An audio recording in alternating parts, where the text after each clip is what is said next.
Kapansin-pansin na ang dating mga hindi pangkaraniwang mapaminsalang kalamidad, ngayon ay naging pangkaraniwan na lang. Muling niyanig naman ang magnitude 6.0 na lindol. Mismong epicenter ng lindol.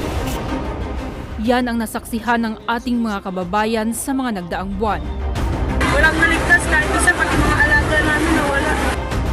Ang milyon-milyon nating mga kababayan ay nakikipagsapalaran din sa iba't ibang panig ng bansa na pinadapa ng mga sakuna.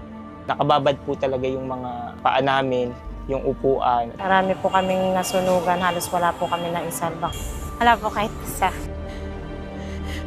Wala mang patid ang pananalasa ng mga kalamidad, subalit wala ring tigil ang paglingap sa ating mga kababayan.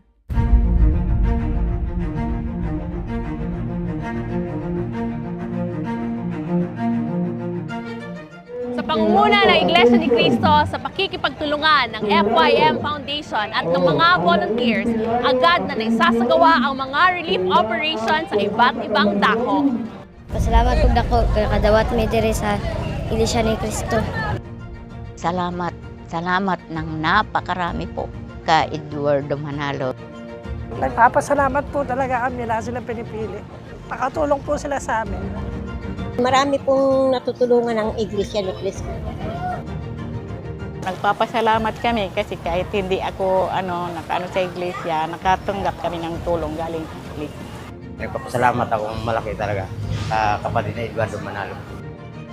Libo-libong mga kababayan natin sa iba't ibang panig ng bansa ang nakatanggap ng care packages.